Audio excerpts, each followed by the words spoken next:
परस्पर बातें करती है आपस में और कहती हैं कि सखी है देखो ना दोनों भैया, एक सांवला है और एक गोरा है।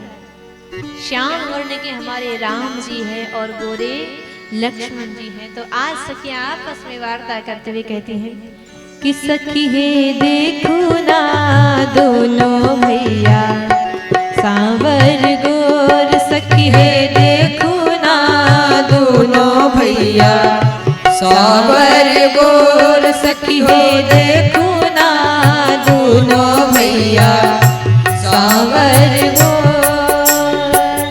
अब तक ना देख ली ऐसन, अब तक ना देख ली ऐसन, अब तक ना देख ली ऐसन, अब तक ना देख ली ऐसन। सुंदर सुरतिया सखी है देखो ना मनवा, नयनवा के चोर। सखी है देखो ना दोनों भैया, सांवर गोर। सखी है देखो ना दोनों भैया, सांवर गोर।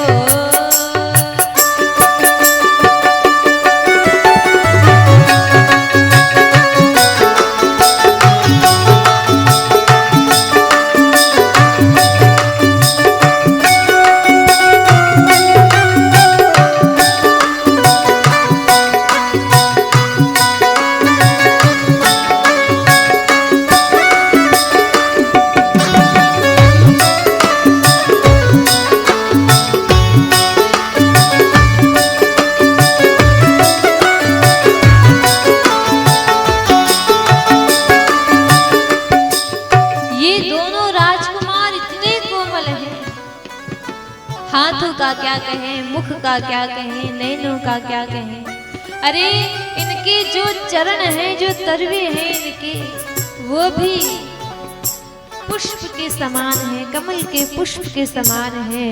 अरे ये जब चल रहे हैं ना तो सखी ऐसा लगता है ये धरती इतनी कठोर है, इनके चुभ रहे होंगे, कंकड़ चुभ रहे होंगे। तो सखियां आपस में बात करती और कहती हैं कोमल कमल के जैसन, कोमल कमल के जैसन, कोमल कमल के जैसन, कोमल कमल के जैसन। गुड़वा के तरौआ सखी है देखो ना, सखी है देखो ना रहिया के धरतिया कठोर। सखी है देखो ना दोनों भैया, सांवर गोर। अब तक ना देख ली ऐसन, अब तक ना देख ली ऐसन। सुंदर सुरतिया सखी है देखो ना मनवा, नयनवा के चोर। सखी है देखो ना दोनों भैया, सांवर गोर।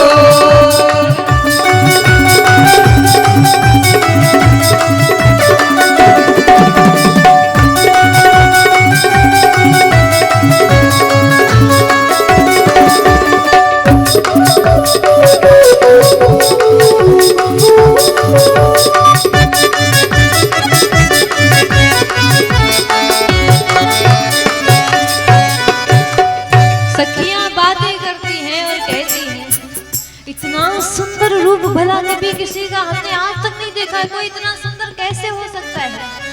मानो करोड़ों कामदेवों की छवि इनके सामने लजा जाए, इतने सुंदर है ये। अंत तो गत्वा सखियां अंत में कहती हैं अगर हमारा बस चले तो इन दोनों लालाओं की छवि को हृदय में बसा ले, अखियों में बसा ले, कभी जाने ना दे, ओझल ना होने दे, यहीं पर बसा करके रख ले। तो अंत में भाव आता है मंगला से पैते इनके, मंगला से पैते इनके, मंगला से पैते इनके, मंगला से पैते इनके। अखिए में बसैते सखी है देखो ना, सखी है देखो ना जियरा जुड़ती हो विभोर। सखी है देखो ना दोनों भैया, गो। अब तक ना दिखली ऐसन, अब तक ना देखली ऐसन, अब तक ना दिखली ऐसन, अब तक ना देखली ऐसन। सुंदर सूरतिया सखी है देखो ना मनवा, नयनवा के जोर सखी हे है देखो ना दोनों भैया सावर गो। सखी हे देखो ना दोनों भैया सावर गो। सखी हे देखो ना दोनों भैया सावर गो, सावर गो। बोल सियावर रामचंद्र की सखी है देखो ना दोनों भैया सावर गो।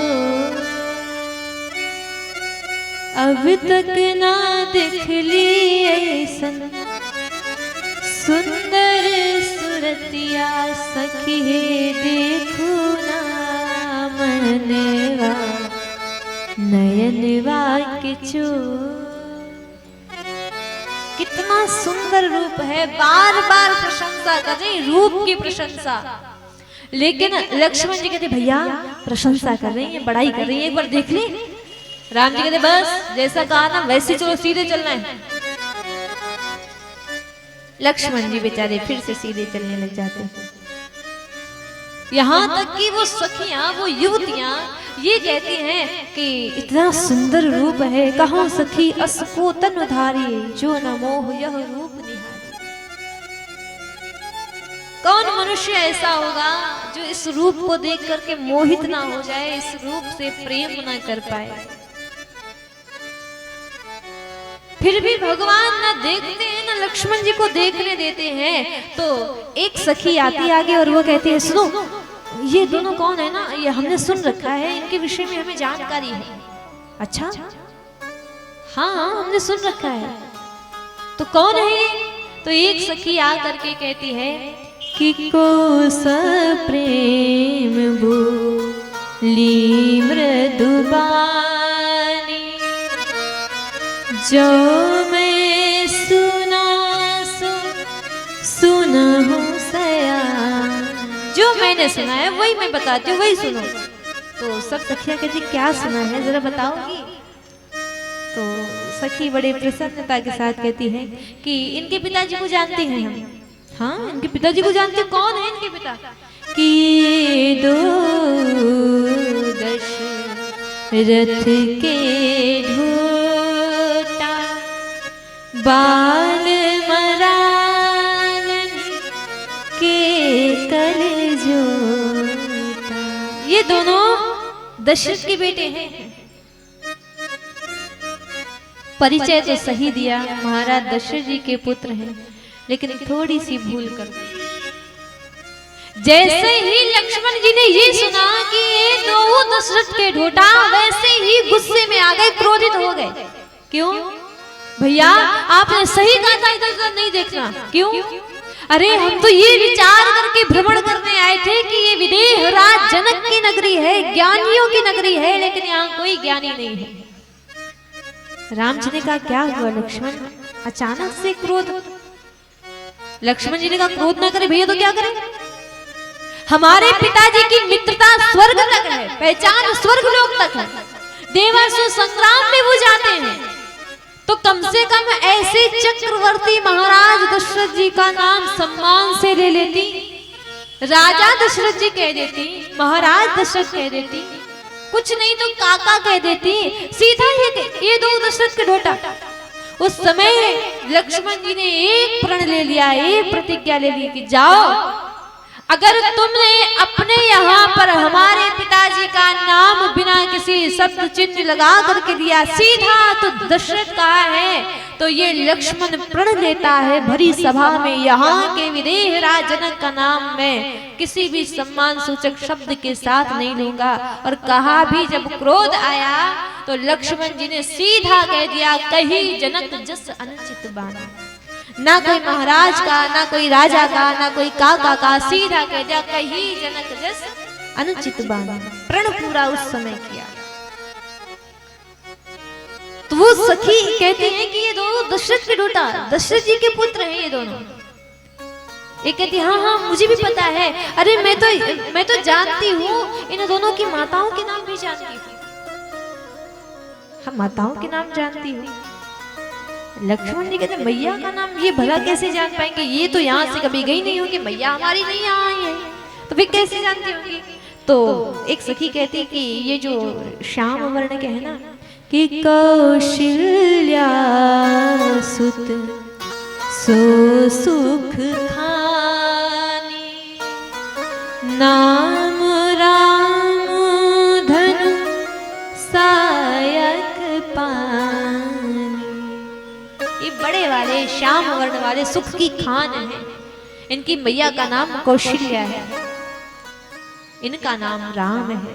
और दूसरे जो पीछे हैं कि गौर किशोर बेशुबर काछे, कर सर चाप राम के पाछे। जो राम जी के पीछे हैं, सरचाप हाथों में लिए, धनुष बाण लिए हैं, गोरे हैं वो, कि लक्ष्मण नाम राम लघु भ्राता, सुनु सखिता सुमित्रा माता, लक्ष्मण नाम राम लघु भ्राता। उनका नाम लक्ष्मण है, राम जी के लघु भाई, छोटे भाई हैं। लक्ष्मण जी कहते ये तो माताओं को भी जानती है, भैया अब तो देखना पड़ेगा, एक बार देख लेने दो।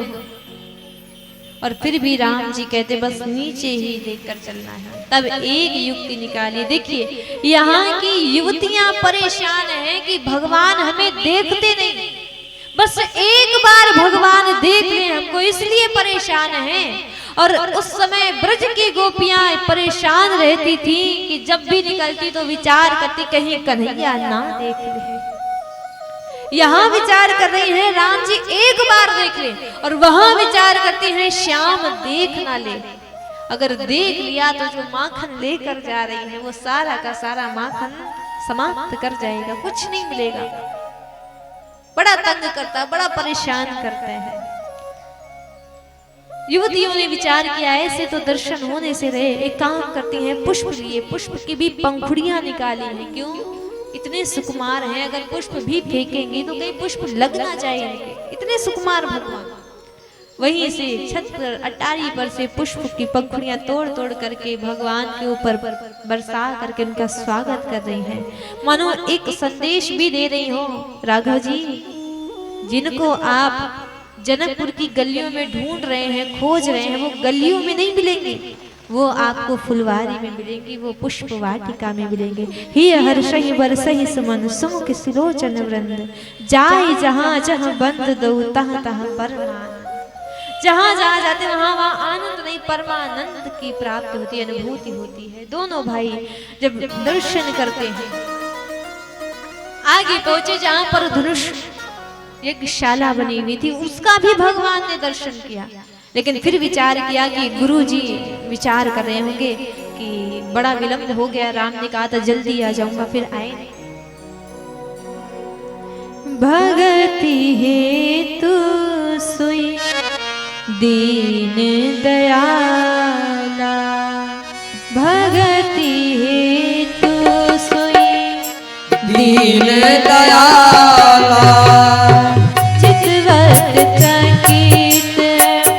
धनुष मखशाला, चितवत चकित धनुष मखशाला, कौतुक देखी चले गुरु पाही, कौतुक देखी चले गुरु पाही, जाने विलंबु त्रास मन माही, जाने विलंबु त्रास मन माही।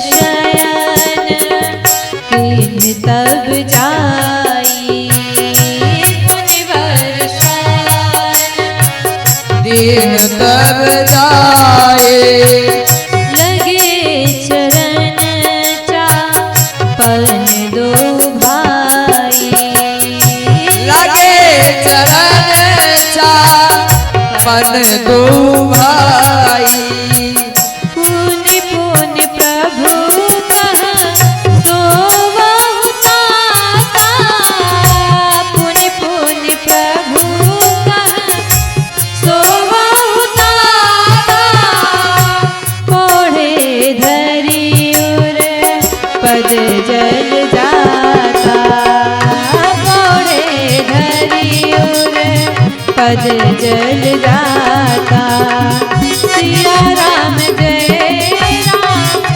जय जय राम सिया राम जय राम जय जय राम सिया राम जय राम जय जय राम सिया राम जय राम जय जय राम।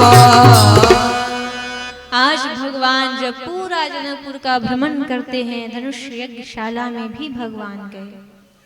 वहां आश्चर्यचकित होकर सब दर्शन किया, कौतुक देखा, फिर विचार किया विलंब हो गया है। गुरुजी से हम कह कर आए थे, गुरुजी जल्दी आ जाएंगे भ्रमण करके।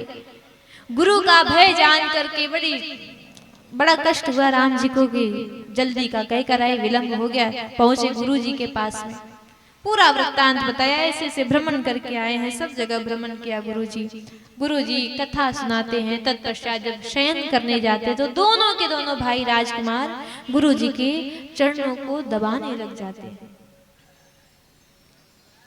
गुरु जी के चरणों को दबा रहे, बार बार जब गुरु जी ने कहा राम लक्ष्मण जाओ विश्राम करो, तुम भी सो जाओ, बार बार करने पर राम जी उठ कर गए। जब राम जी शयन करते तो लक्ष्मण जी पहले देखो गुरु जी के चरण दबा रहे थे, फिर जब भैया सोने गए शयन करने गए तो वही लक्ष्मण जी राम जी के पैर दबा रहे, और बार बार राम जी को कहना पड़ता है भैया आप सो जाओ, भैया आप सो जाओ। और आजकल के शिष्यों से कह दो कि गुरु जी के चरण दबा दो, कोई नहीं चाहेगा कि गुरु जी के चरण दबाने पड़े, सेवा करनी पड़े।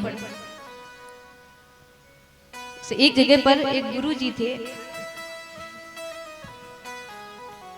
उनके दो शिष्य थे,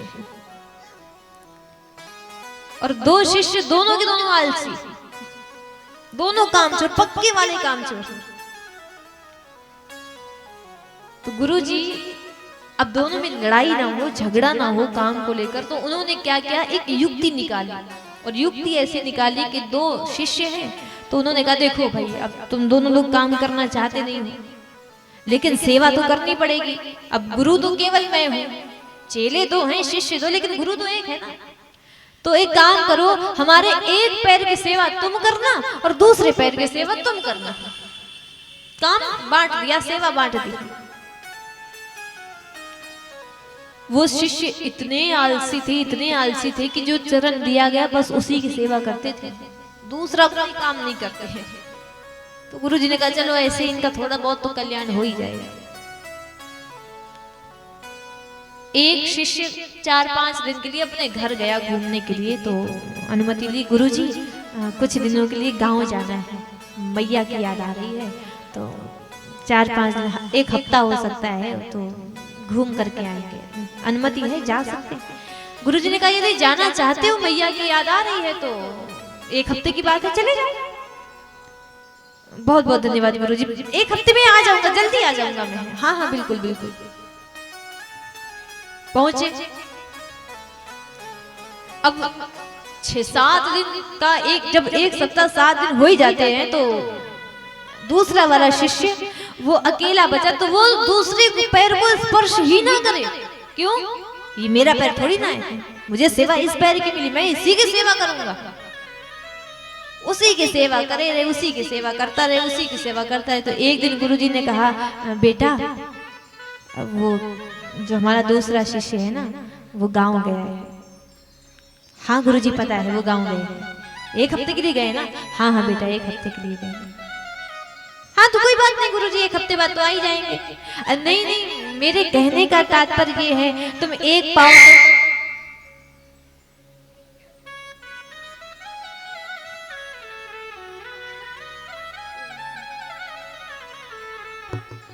बोले सियावर रामचंद्र की। गुरुजी ने कहा कि तुम एक पांव की सेवा तो करते रहे हो, अब इसमें थोड़ा थोड़ा दर्द होने लगा है, तो आज इसकी सेवा ना करके इस पांव की सेवा कर दो। जैसे शिष्य ने गुरुजी की बात सुनी, इसकी सेवा ना कर इस पांव की सेवा कर दो, ये पैर तो हमारी सेवा में नहीं था, ये तो उसका है। अच्छा, खुद तो वहां पर मौज करने गया, आनंद से गांव में है, और उसके बदले का काम भी, सेवा भी गुरुजी हमसे लेना चाहते हैं। ना चाहते एक दिन तो पैर दबा दिया सेवा कर। दूसरे दिन गुरुजी ने फिर से कहा बेटा इसमें हो गया है थोड़ा सा, इसकी भी सेवा कर। इतना क्रोध आया शिष्य को, इतना क्रोध आया, पास में देखा एक मोटा सा बड़ा डंडा पड़ा था। क्रोध में आकर के उस डंडे को उठा करके लाया और विचार किया ना रहेगा पांव ना रहेगी सेवा। वैसे इतनी जोर जोर से पैर पर डंडे मारे कि एक पैर का गोविंदाय नमो नमः कर दिया, तोड़ दिया पैर। प्लास्टर पूरा पैर पे चढ़ा है, गुरुजी लेटे हैं। अब बस हुआ, अब कहता अब गुरुजी नहीं कहेंगे इस पांव की सेवा करता हूं, हमेशा के लिए सदैव के लिए सेवा कर दी। एक महीने तक वो ना आए तो भी इस पैर की सेवा करने के लिए गुरुजी नहीं कहेंगे। आनंद से दूसरे पांव की सेवा करता, आराम से दिन भर बैठा रहता। एक हफ्ता हुआ, दूसरा वाला शिष्य आया और जैसा गुरुजी ये आपके पांव को क्या हुआ, पैर में चोट कैसे आ गई, प्लास्टर चढ़ाया। अब रोते हुए गुरुजी ने पूरी की पूरी व्यथा अपनी बता दी। अब बेटा क्या बताएं, तुम तो एक हफ्ते के लिए चले गए थे, ये दूसरा वाला शिष्य है ना, तो एक दिन हमने इससे कह दिया कि बेटा इसकी सेवा करते रहते हो एक पैर की, दूसरा पैर दर्द होता है इसकी भी कर। इसने एक दिन तो सेवा कर दी, दूसरे दिन हमारा कहना तो मानो अपराध हो गया। अपराध हो गया, सेवा करने से पैर पर प्लास्टर होने का क्या तात्पर्य गुरुजी? बेटा दूसरे दिन भी हमने इससे कह दिया तो मोटा सा डंडा उठा करके लाया, इसने हमारा पैर तोड़ दिया। इसका ये मत था कि ये पैर उसका नहीं है, ये पैर तुम्हारा है, तुम्हें सेवा करनी चाहिए थी, इसलिए इसने इस पैर की ये दशा। अच्छा, एक हफ्ते के लिए हम चले गए, पीछे से हमारे पैर की ऐसी दशा। कौन सा डंडा था गुरुजी? तो गुरुजी ने बता दिया वो वाला डंडा था। शिष्य इतना क्रोध में झुंझला करके वही वाला डंडा उठा कर लाया। अच्छा, हमारे पैर को तोड़ करके तू अपने पैर की सेवा कैसे कर सकता है आराम से? आज तुझे मैं बताता हूं। वही डंडा उठा कर लाया, गुरुजी का दूसरा पैर तोड़ दिया। गुरुजी के दोनों पैरों पर प्लास्टर चढ़ा। गुरुजी ने हाथ जोड़ लिए, तुम जैसे शिष्यों की आवश्यकता मुझे नहीं है। कल को पता चले तुम हमारे प्राण ले लो, तुम दोनों अपने घर जाओ, तुमको शिष्यों की आवश्यकता है, हम जैसे गुरुओं को तुम्हारी आवश्यकता नहीं है। तो कुछ शिष्य ऐसे भी होते हैं कि सेवा नहीं करनी तो नहीं करनी है, लेकिन ऐसे कल्याण नहीं होने वाला है। यहाँ पर दोनों के दोनों राजकुमार गुरुजी की सेवा करते हैं, और फिर जब राम जी उठ करके जाते गुरुजी के कहने पर, तो लक्ष्मण जी राम जी के चरण दबाते हैं। शयन किया जब सुबह उठे नित्य कर्म से निवृत्त हुए, तदोपरांत विचार किया, गुरुजी के पास गए, प्रणाम किया, आशीर्वाद गुरुजी ने दिया, और आशीर्वाद प्राप्त करके अब आयुष प्राप्त किया है, फूल लेने के लिए जा रहे हैं। समय जानी गुरु आयुष पाई, लेने प्रसून चले दो भाई। समय जानी गुरु आयुष पाई, लेने प्रसून चले दो भाई।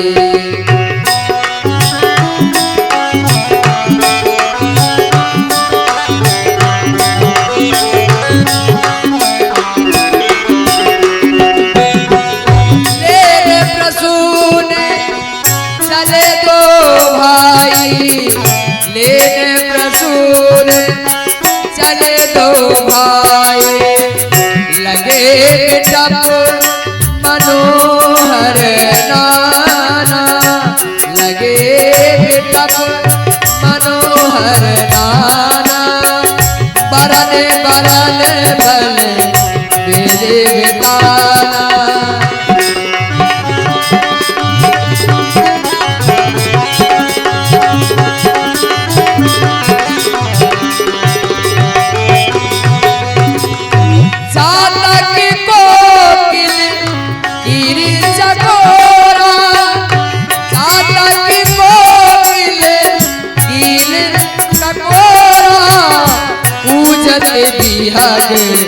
नटत कल मोरा पूजत नटत कल मोरा पूजत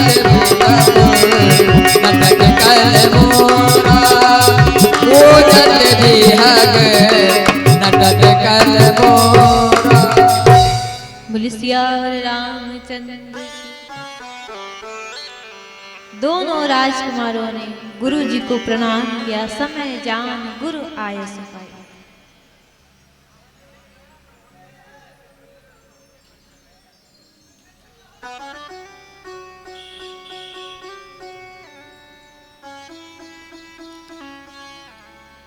गुरु जी का आशीर्वाद प्राप्त कर अनुमति लेकर के प्रसून लेने पुष्प लेने के लिए बढ़े।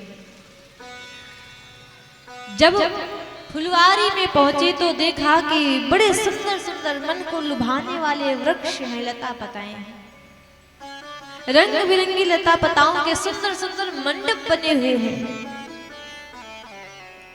बड़ा सुंदर दर्शन जब किया तो राम जी तो वहीं पर रुक गए। लक्ष्मण जी ने कहा भैया क्या हुआ, आप रुक क्यों गए? कितने सुंदर सुंदर पुष्प दिख रहे हैं। जब फुलवारी के अंदर चलेंगे, वाटिका के अंदर चलेंगे तो जो इच्छा होगी वो पुष्प तोड़ लेंगे। चलिए ना भैया। भगवान कहते लक्ष्मण ऐसे कैसे, ये कोई अपनी फुलवारी थोड़ी ना है कि ऐसे ही चले गए और पुष्प ले लिए। पूजा के लिए पुष्प चाहिए, गुरुजी ने मंगाए हैं, लेकिन पहले कोई दिखे तो। जब तो कोई दिखेगा नहीं हम पूछेंगे नहीं, और जब पूछेंगे नहीं तो कैसे हम पुष्प ले लें?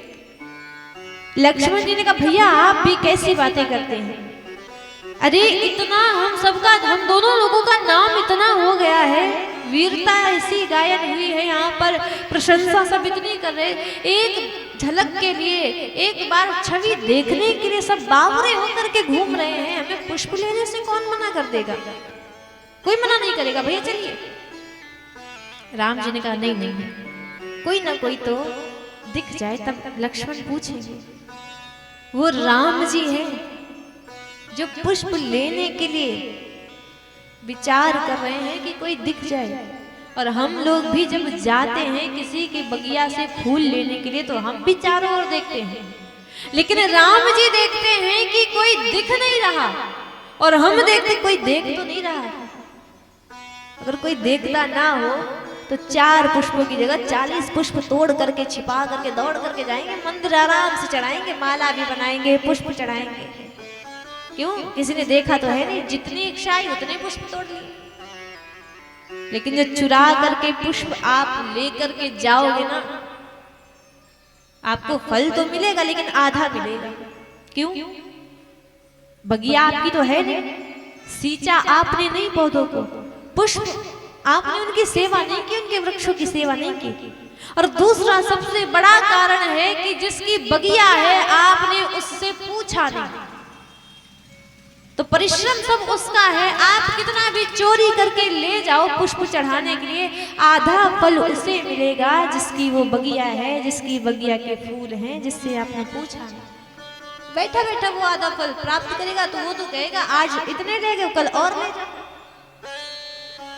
माली दिखा, जब माली दिखा तो माली के पास में भगवान गए और बड़े प्रेम से बोले काका हम राम हैं, हमारा छोटा भाई लक्ष्मण है।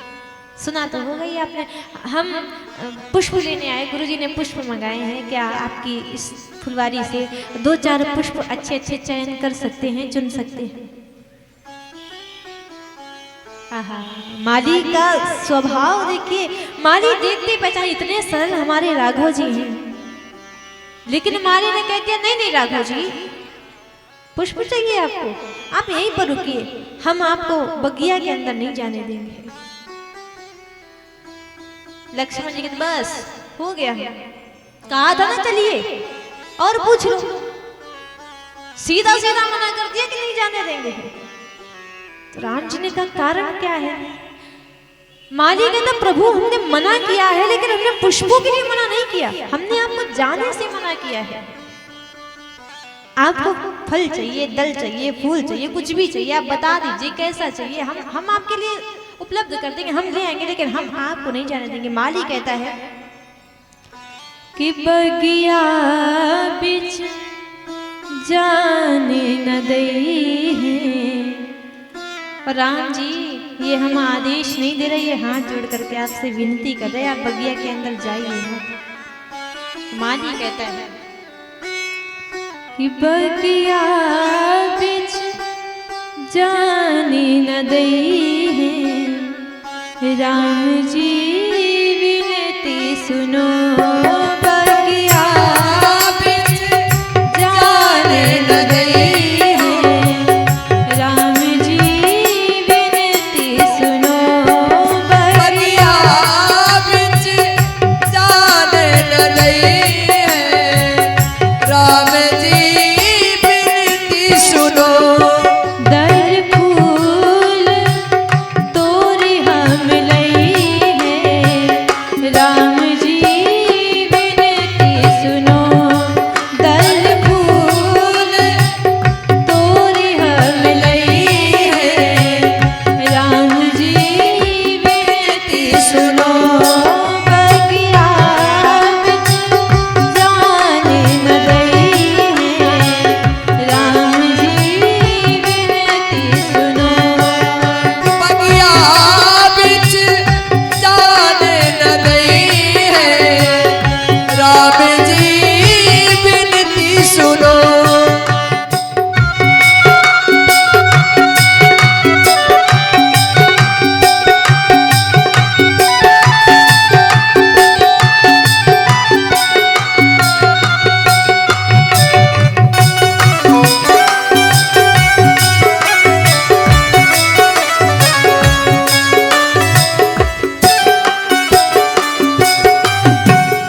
कारण आप चाहे कितना भी कहें, लेकिन हम नहीं जाने देंगे। क्यों?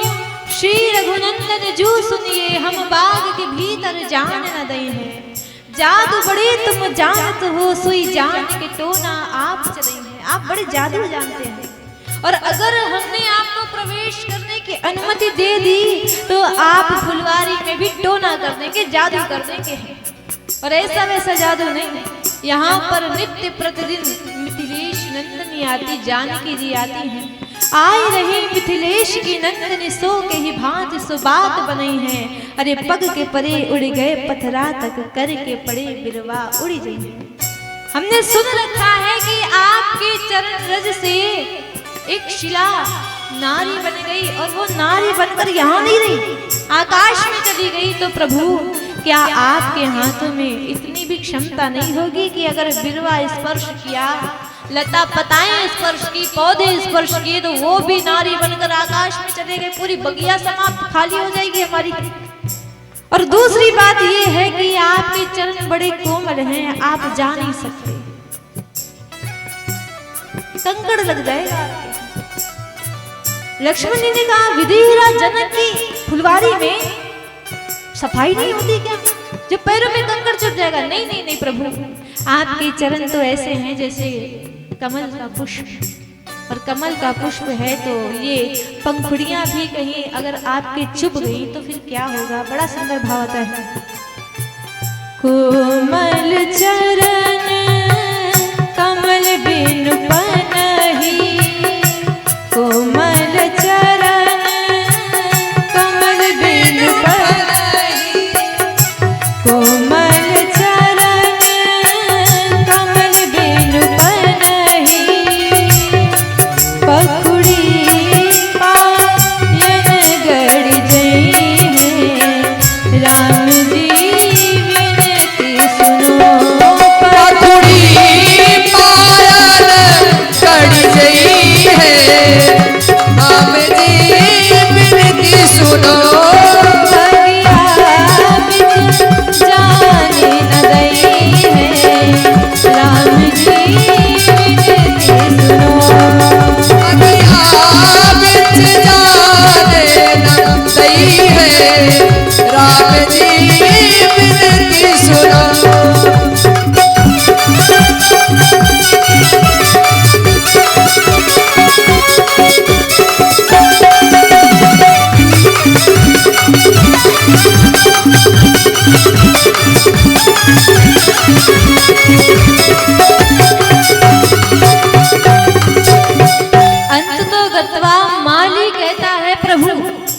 यदि फिर भी आप चाहो ना कि प्रवेश मिल जाए आपको, तो मेरी एक बात मान लीजिए और आपको मैं प्रवेश दे दूंगा। राम जी ने कहा कौन सी बात माननी है काका, बताएं तो एक बात। माली ने कहा प्रभु अगर एक बार आप सिया जी की जय बोल दो ना, आपको प्रवेश दे दूंगा मैं। अब राम जी जानते हैं जानकी जी हमारी पत्नी है, विवाह होने वाला है। लक्ष्मण जी भी जानते और कहते लो भैया पूछ लो, अगर अभी से जय बोल दिया ना तो सब यही कहेंगे कि पत्नी आई नहीं और पहले से जय जयकार करने लग गए राम। तो भगवान ने कहा लक्ष्मण अब क्या करें, कुछ ना कुछ तो करना पड़ेगा। तो राम जी कहते लक्ष्मण एक काम करना, जब ये कहें कि सिया जी की जय बोलना तो तुम तो जोर से जय बोलना, बीच में हम है बोल देंगे तो ऐसा होगा इनको लगेगा हमने भी जय बोला है, प्रवेश मिल जाएगा। तो अंत में भाव आता है, माली कहता है जो बोलोगे सिया जी की जय जय, जो बोलोगे सिया जी की जय जय, जो बोलोगे सिया जी की जय जय, जो बोलोगे सिया जी की जय, तब ही प्रभु प्रवेशन पई है। राम जी विनती सुनो, तब ही प्रभु प्रवेशन पई है। राम जी विनती सुनो, बगिया जान न दई है। राम जी विनती सुनो, बगिया बिच जान न गई है। राम जी विनती सुनो, दल फूल तोरी हम लई है। राम जी विनती सुनो, बगिया बिच जान न गई है। राम जी विनती सुनो, बगिया बिच जान न गई है। राम जी विनती सुनो, राम जी विनती सुनो, राम जी विनती सुनो। बोले सियावर रामचंद्र की। जय। आज यहाँ पर भगवान से जब बार बार कहा माली ने कि ऐसे ही प्रवेश मिल सकता है, बड़ी सरलता से रामचंद्र जी पूछते हैं। और जब पूछा तब यहाँ माली ने कहा कि प्रभु आप जाइए और जा करके जितने भी पुष्प, जो भी पुष्प अच्छे लगे उन पुष्पों का आप चयन कर लीजिए। इधर भगवान जाते हैं, माली से पूछ करके पुष्प लेते हैं। तभी उधर से जानकी जी आती हैं गिरिजा माँ का पूजन करने के लिए। कि चहुदेश चितई पूछ माली गन, लगे लेन दल फूल मुदित मन। चहुदेश चितई पूछ माली गन, ले मुदित मन, फूल मुदित मन। तेहिया विसर सीता कहाँ आई, गिरिजा पूजन जननी पठाई। तेहिया विसर सीता कहाँ आई, गिरिजा पूजन जननी पठाई। संग सखी सब सुभग सयानी, गावहि गीत मनोहर बानी। संग सखी सब सुभग सयानी, गावहि गीत मनोहर बानी। संग सखी सब सुभग सयानी, गावहि गीत मनोहर बानी। संग सखी सब सुभग सयानी, गावहि गीत मनोहर बानी। सर समीप गिरि जाग्रह सोहा, बरन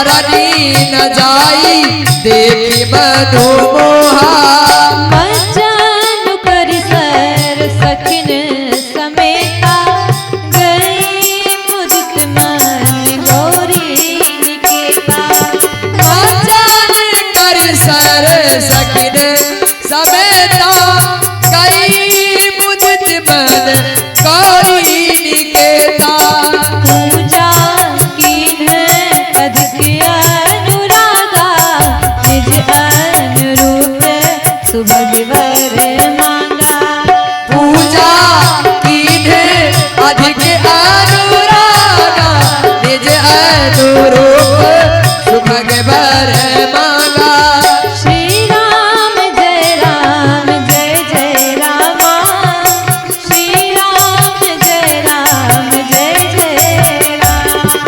श्री राम जय राम जय जय रामा श्री राम जय रामा श्री राम जय जय रामा श्री राम जय जय रामा जय जय रामा जय जय रामा। आज यहाँ भगवान जब पुष्प ले रहे हैं, धीरे धीरे पुष्पों का चयन कर रहे हैं एक एक कर, उसी समय उधर जानकी जी का आगमन होता है फुलवारी में। गिरजा माँ की पूजा करने के लिए, गौरी मैया का पूजन करने के लिए जानकी जी को उनकी मैया ने भेजा। कितना अच्छा यहाँ पर एक संदेश है कि आज की बेटी अपनी माँ से पूछ लेगी कि माँ फोन कौन सी कंपनी का लूं, कौन सा अच्छा रहेगा, माँ ड्रेस कौन से कलर का लूं, माँ ड्रेस कैसा लूं, और माँ अच्छे से बताती रहेगी। लेकिन माँ को साथ में ये भी चाहिए कि अगर हम ये सब बता रहे हैं तो अपने बच्चे से सुबह कहें आज भोजन तब मिलेगा जब पहले मंदिर जाओगी पूजा करोगी, आज भोजन तब मिलेगा जब पहले आरती कर लोगी, आज भोजन तब मिलेगा जब पहले ठाकुर जी को भोग लगाओगी। यहाँ पर 2 दिन हो गए, कुछ बच्चे आए थे मेरे पास,